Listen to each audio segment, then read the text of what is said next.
record, which I'm mentioning. I'm putting this out there because, of course, Teenage Kicks isn't on the original version of the first Undertones album. It's on the reissue along with a couple of other singles, not on the original. But don't worry, we'll play it for you.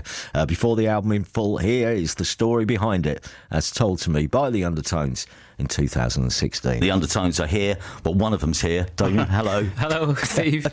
The rest are in a studio in Ireland. Hello, everybody. Hello, Steve. Hello, Damien. Hello with John, Michael, Billy. Let's go right back to before we start, because were you thinking, before we even get to the album, there's quite a lot of history of the Undertones, even before we get to the record, even before punk comes along. And you go back to something like 74, 75? 74 was the 74 we actually started, or 75? 74. 74. But you didn't join until 75, did you? Right. That's what I don't remember. Until you get rid of your brother. It's like a mastermind. It's like the Millibands. This is a point that should be made just in case people don't know, because the other O'Neill brother was in the band until what? You staged the coup? I wouldn't put it like that, Steve. Basically, he had to study for his O-levels. That was the excuse. Right. So I got in instead. And what were you listening to? I mean, what sort of guitars did you have? Very cheap guitars? Very cheap ones. Well, I had actually, I was the first one to have an electric guitar. The others all had acoustics. Really? Yeah, I had first guitar ever was a Woolworths guitar. Was it? £12 or something. And who were your guitar heroes at the time? Because didn't you all play guitar? At one point, you all wanted to be the guitar hero of the band. One stage I was a rhythm guitarist, I remember that. And then I was told, no, you're the bass guitarist now. Right. But John, you were always guitar. I was just always rhythm. I was never as proficient as Damien. Damien, I'd been playing from maybe 73, and then when Damien was going to join the band, he picked up a guitar. He was, after 6 months, he was better than really? 2 years. It was that quick. How absolutely annoying of him. But it was useful, obviously. We needed a lead guitar player, and Damien fitted it perfectly. And so you start gigging, and again, you must have done a gig before punk rock came along. Did you play the school or something, or a youth club? Hall, yeah. Scout Hall. A Scout Hall. And what do you remember of the Scout Hall gig? Well, it must have been about 20 or 30 little kids, scouts. Yeah. See, basically, Fergal was a scoutmaster, is that right? Yeah. Leader of the Catholic Boy Scouts of Ireland, Cragan Brigade. The CBSI. CBSI. Catholic Boy Scouts of Ireland. Yeah. He was only 17, he was about 17. Yeah. He was in charge of them every Wednesday night. Right. So whenever we were actually booked to do a school concert in March as a warm-up, you know the way the Rolling Stones do secret warm-up shows? We did a warm-up for Fergal Scouts one day. And were you already called the Undertones at that point? No. Well, did you have a name, or more importantly, had you written potential names on the back of your school textbooks? No. I don't think I had Jam. Really? Yeah, back then, yeah, Jam. Were you at school with Paul Weller? No, we didn't. We at the Scout Hall we didn't, because we didn't need one, because like the Scouts just turned up. Right. But then at the concert, we didn't have a name until and this is in the school concert, and the teacher who was organising it turned round and says to Fergal what he called the band, and Fergal says the Hot Rods. And the Hot Rods. I think you prompted Fergal to say it. I did not. Oh, you did. Why on earth would I say the Hot Rods? Because I think you were panicking. I wasn't panicking. I didn't think of any name at all. It was him that says the Hot Rods. You're not blaming me, Doherty, in this. I'm an innocent man. So the Hot Rods, which was a name already in use. Yes. Right. Yes. So you had to go and away. we knew that. When did you become aware of punk? How did you come across it? Was it hanging around record shops? Was it music papers? I was the Enemy. Yeah. I used to buy the Enemy religiously every week. It was my highlight of the week was buying the Enemy. Musically, it was through a friend of ours called Dolan McDermott, and he had a great record collection. And the minute we heard his New York Dolls MC5, I mean the whole outlook completely changed. You go and record some demos at some point, don't you? But in a studio which isn't really a recording studio, but you go and demo some of your songs. It was around about Easter 78. Yeah. It was at a university, which is actually just across the street from this very studio, this BBC studio. And someone says it was where they did language tapes. On the walls there were egg cartons, right? With the eggs removed, thankfully. But I never liked those demos, really. No, did you? No. I remember saying to you, Billy, that I didn't like the singing, and you were the same. Even though when you listen to it now, it sounds exactly the same as the first album. but you did send it off, and you I imagine got some rejection letters. But I imagine rejection letters in those days were brilliant. They were probably just along the lines of "Don't like it, go away." Yeah, well, some of them were stuff. We did get one of the classic stuff ones, which was, I think it was a red stamp on it, says "Sorry" in the dumper, and it was signed Eamon Backbite. I remember that, and it says, and I think it says, "Don't be surprised if some of these songs turn up under a different name in the future." But we're over it now. Yeah, I mean, it is weird, obviously, to every generation now of music fan knows Teenage Kicks. But can you remember where it was written, when it was written? I think it was written in June '77. Right. Yeah. Along with Get Over You in the same month. Really? Right. Yep. Right. So very good, John. You were on a roll. Well done there, sir. It's all downhill after that then too. Yeah. Do you remember writing them? Teenage Kicks I sort of do, because I remember at that time I just couldn't get enough music, you know, to listen to everything, and I discovered that I had a great Dion the Belmonts compilation. Yeah. And I love that little kind of rock. You can hear a lot of that, those kind of references in the first LP. She's a runaround from Runaround Sue, things like that. Anyway, you know. Yeah. So I was attempting to try and write a Dion the Belmonts song, as well as I discovered the Crystals and the Shangri-Las and that kind of thing. And a lot of those songs had similar kind of chords. Had the three chords with a minor, relative minor on it and stuff. Yeah. I know.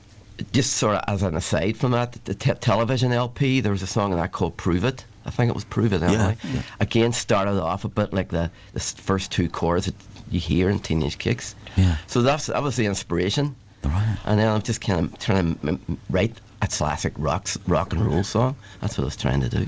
And did it always start with the drums? Did it always start? Did it start with that? I think it did, because I was a huge T-Rex fan, and I loved Get It On, so I tried to I sort remember. of capture that type of vibe into the track. I remember you doing that for the first time. The didn't, and I think it might have been from another song that we were trying to learn. Maybe. Which, because it was very similar, and you added that to Teenage Kicks, and I remember thinking, yeah, it's great. It was good. Didn't. Yeah, it's a great hook. Good hook.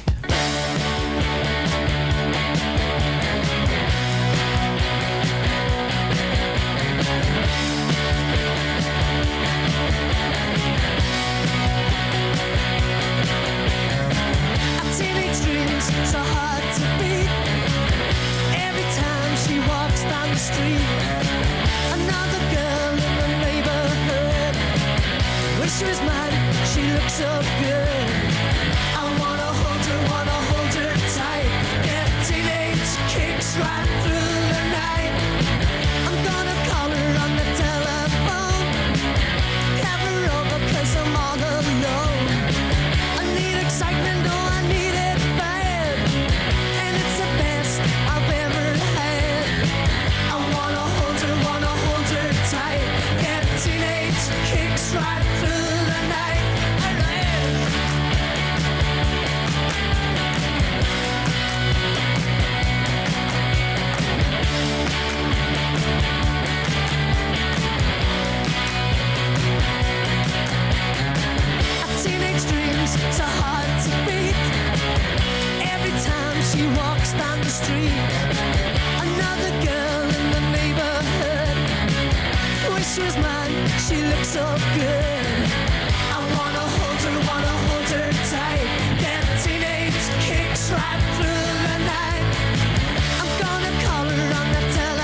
around the release of the EP, I mean, the story has been told of John Peel's adoration of the record 1,000 times. But I mean, after that first night, though, that John played it, did the world go crazy? Did you even have a manager at this point? Because I imagine the phone starts going. Well, it took a few days actually for the phones to start going, yeah, but we didn't have a manager, no. Friends were ringing us because they heard us on the radio, and of course we were really excited. Yeah. Because he also played, I think it was famously, he played it twice in a row that night. Yeah. And he's never done that before. Yeah. So we loved John Peel, and we religiously, listened to him every night. So it was just an amazing feeling. What did you do to celebrate? Did you go out and have a celebration? Probably had a cup of tea. We never did celebrate. We never did celebrations. I was too young to drink. But I mean, at that point, though, then what happens next? Because you're on the radio all the time, which is such a life-changing thing, I'd have thought. Well, I think Peter Powell picked up on the record and he made it single of the week. Yeah. Myself and John, we worked for the civil service. So did I, Billy. Were you there as well? Didn't you as well? He was such a hard worker. But record of the week was played like at 1 o'clock every day for the week. Yeah. So we would time our lunch breaks just to hear the record on the radio. Really? That's right. Yeah, so come into the canteen, the radio would be on, we'd hear Teenage Kicks and have our lunch and go back to work. And the old lady, remember some ladies that work in there wanted our autographs and stuff. So record labels, I imagine, express some interest. You ended up signing with Sire. Did Seymour Stein come to see you? It was actually a representative for Sire called Paul McNally. Right. He actually came over to see us in the Casbah. Right. But it was that was because Seymour asked him, because Seymour was in London at the time, I think. Right. He was driving to see the Searchers, Right. who were also signed to Sire, the 60s band. Yeah. And he was listening to John Peel, and he heard it, and I think he almost did say, "Get me that band." Really? And I think that's why Paul McNally, who was running the London office for Seymour, he came over to Derry. Really? I think someone says, I think Andy Ferguson, who later became a manager, says Paul came over really to see if we had any more songs. Right. And that's what it was. And he came to see us in the Casbah, in our native habitat. And did you know he was there? Because I don't imagine. Yes. Everybody in the bar knew. I think we probably dedicated a song to him. There's a man from Sire. This man's come over from London now. Treat him well. We were really excited because Sire Records, home of the Ramones, Talking Heads, the Rosellos. Yeah. Great label. Yeah. So eventually, I presume, they make you an offer, and then did they offer you 12 bob? And I don't know, a van or something. What was the negotiations like? Loads of free Ramones records. You can have your weight in Ramones albums. Yeah. There's no money, just as many albums as you can take home. They did offer us a contract, and I wasn't there at the time, but someone says that I think Fergal took a solicitor. And like solicitors in Derry didn't really know about the ins and outs of record contracts, but we had the meeting up in Fergal's front room, in his mother's front room, the next day. But we were all there. Like Vincent was there, and a couple of our friends were there as well. And I think Paul McNally didn't really know who was actually in the band and who wasn't. But we did sign. 3 of us signed. Right. Billy and Damien and John signed, and Fergal and I didn't sign because we thought we could go over and actually talk to Seymour and get a better deal. Right. That was the plan. It was just a really good plan, when you think about it. Except It didn't work. because I was there in Seymour's flat with Paul McNally from Sire, Seymour and Fergal, and my sister's boyfriend, Paddy Sims, who was taking photographs of it, which was great. Right. But I remember sitting down and Seymour just started to say, okay. I won't do an American accent, but he started saying, okay, we're talking, 10 points per first 100,000, and I remember thinking, what's a point? What's points? And obviously he meant percentages, and then he started talking about options. Yeah. I remember I can almost still taste the fear in my mouth when he was talking about after the first couple of years, and then advances, and then publishing. Yeah. It does sound really naive, but I suppose the way I remember it was because it was Sire. And trusted them? he sort of thought, Yeah. you know, the Ramones are signed, so they're not going to rip us off. You know, you'd obviously heard loads of stories about the Yardbirds and all those 60s bands getting ripped off. You never dreamt that was going to happen to us, you know. But also, you have to remember, people know much more about the music industry these days. Yeah. I mean, all new bands seem to know something of the workings of the music industry. No one knew anything about the industry then. The whole indie label scene was only just getting going. So no one really knew anything about the industry, did they? Whenever Michael and Fergal were with Seymour, they were on the phone to myself and John and Damien back in John's parents' house. And then Michael was saying, well, Seymour's offering us like £12,000. And I was saying to Michael, £12,000 for how long? Is that £12,000 each, or what is it? And he said, like, £12,000 for 3 years. So I was going, 12 divided by 3, then divided by 5. And I was saying, we couldn't live on that. You couldn't even buy a cup of tea on that. You know? So it slowly went up. You know, it just came to the point where I said to John, dig out the NME there. Because John was an avid reader of the NME. And I think the front cover was the Pistol signed for 100. No, it's the Rich Kids. Rich Kids. Was the Rich Kids? Yeah. Signed for 100,000. Yeah. So I said to Michael, tell Seymour we want 100,000. No, I think it was 60,000. 60,000 was it? And I remember he swore. Oh, He said bad words. I could hear him in the background saying, you guys are crazy. And then he took the phone off Michael and said, who am I talking to? And I said, it's Billy. And he made an offer and I just panicked. I said, that's okay. Right. So it's your fault. It's my fault. So we ended up basically paying £10,000 each to sign the Worth every But penny. at the same time, you know, joke about it now, but at the time, I don't remember thinking, oh, we've signed a really bad deal. I just remember thinking, we signed to sign a record. And absolutely, Sire obviously reissued the EP, didn't they? You get to do Top of the Pops. I mean, come Christmas 1978, it must have been amazing at the end of 78, just looking back, wasn't it? Well, being on Top of the Pops for Teenage Kicks, that was the greatest thing, because we always wanted to be on Top of the Pops. Yeah. Even though we were breaking up every week, it was just suddenly we were on. You know, it was great. Who was on the week you were on? Do you remember? Elvis Costello. Oh, okay, that's good. Dollar Were on with Shooting Star. I mind Elvis Costello saying to us that we're like the Faces. Really? Yep. Elvis Costello says he reminded, the Undertones reminded him of the Faces. Oh, that's good. Yeah. It's really good, yeah. I got his autograph. He signed a bit of paper for me. Did he? Yeah. For me, all my ambitions really happened very quickly. You're saying, like from 7 days right up to Christmas. I mean, we made a record. John Peel played the record, and we Yeah. got Top of the Pops. Yeah. So for me, You would have gone home. I would have gone home very happy, Yeah. And you did? and I did. Because we were in tour with the Rosillos, you see, who were signed to Sire as well. Yeah. And this is supposed to be a tour which would take us right up to Christmas. But thankfully, the Rosillos broke up after about 6 or 7 shows. So Billy and I went home because we get all our per diems in advance. We get 3 weeks worth of £15 a day. Billy and I got it in advance. Did you know that, Damien? That we got the money in advance. It's a bone of contention ever since. Obviously, 1979 dawns, and this is the important bit, the next step, which is to make the album. Did you get to go to a posh recording studio? Yes, it was called Eden Studios. Right. I think it was West acted. Our producer, Roger Basharian, picked it. That's where he did a lot of his work. I think Elvis Costello. He was the engineer. That's right. And I don't know how much time you were given to make the record, but I imagine you go in, and do you play live? Is everything played live? Yeah, more or less. I think we were there for about a month altogether. Quite a long time for us. But you see, you got to remember, most of those songs were written during the Casbah days, so we knew them back to back. Didn't you all share a house? Is that right? Yeah, in Smallbrook Mews it was, in West 2. Right. It was great. It was. So you're in West London in a Muse house. Yes. The Undertones get you.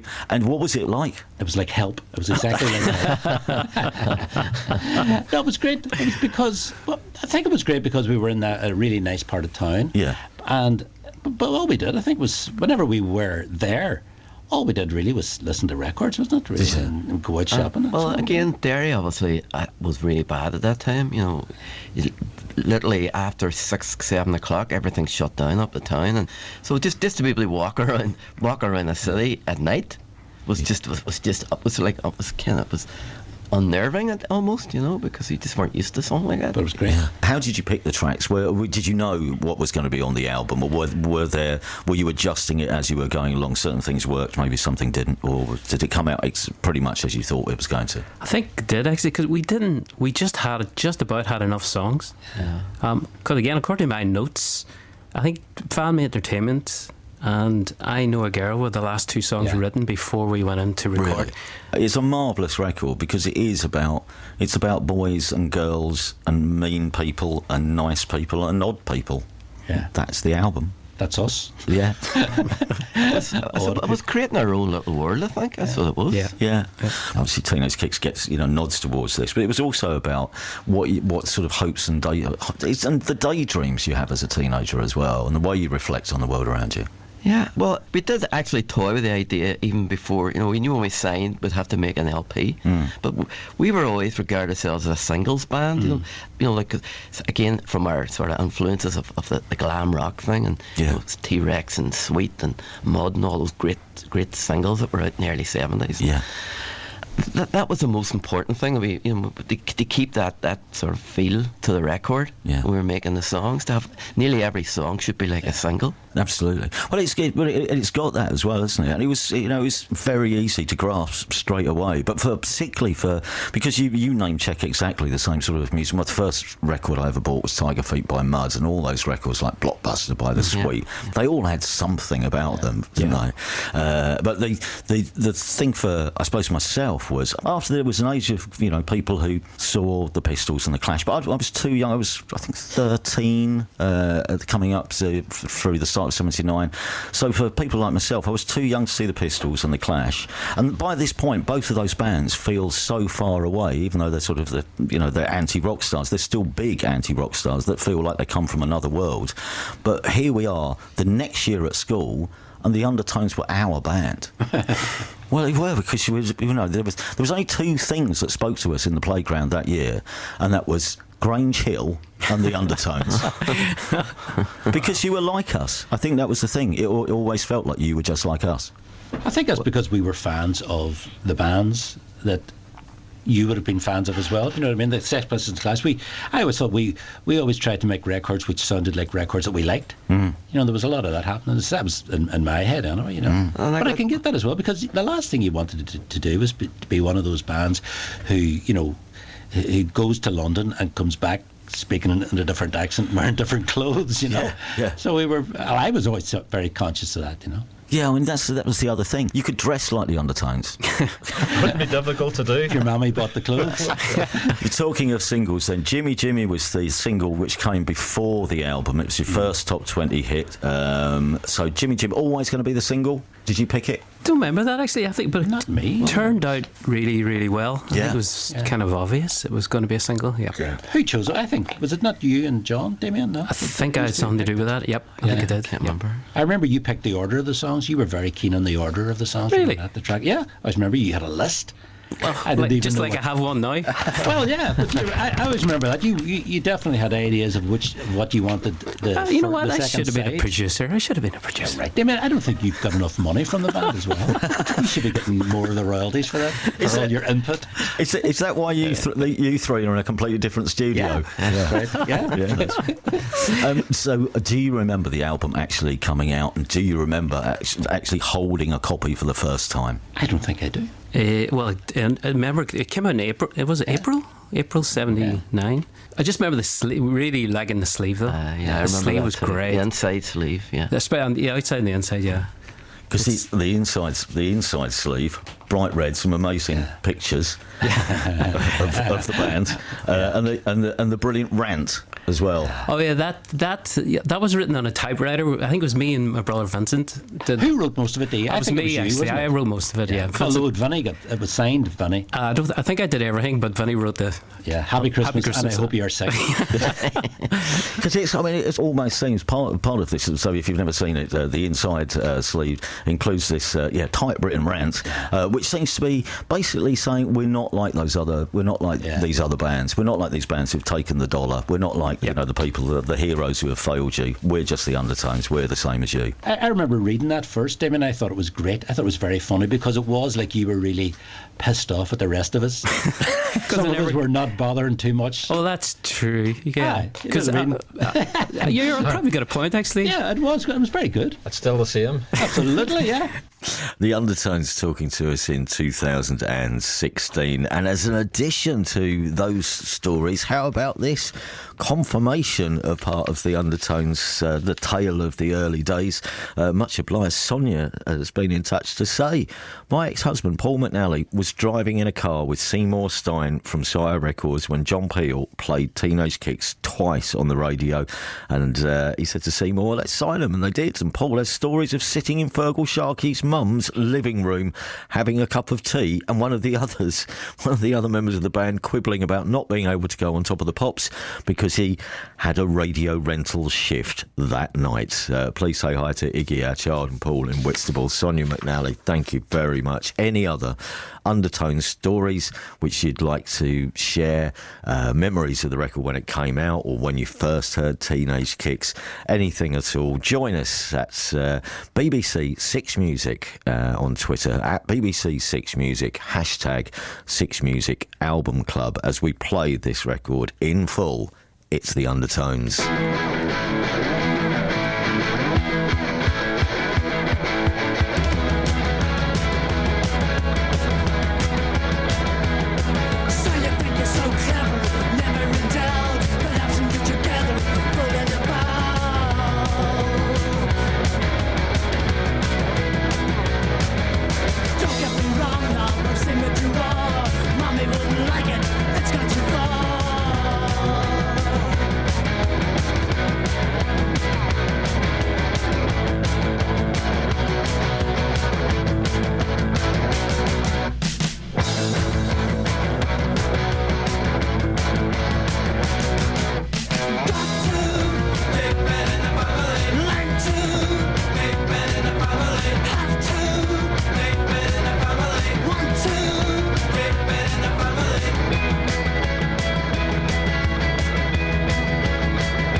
In Tunbridge, the band I was in at college, we used to do a cover of Teenage Kicks. I mean, we were terrible, but it's a great song. Shout out to Rick, Pete and AD for me, please. Thank you. Sarah, I named my cat Fergal after Fergal Sharkey and had to laugh when someone once asked me if I'd named him after Fergal Keane, the news reporter. Your Undertones memories, 64046 at BBC Six Music on Twitter, hashtag Six Music Album Club. I remember I had a table tennis match before the Undertones played a BBC Sight and Sound gig at the Regal in Hitchin. 3 games played in my DMs, red and black mohair jumper and my bondage trousers. 3 wins, mind. The gig was awesome. Thank you, Siobhan.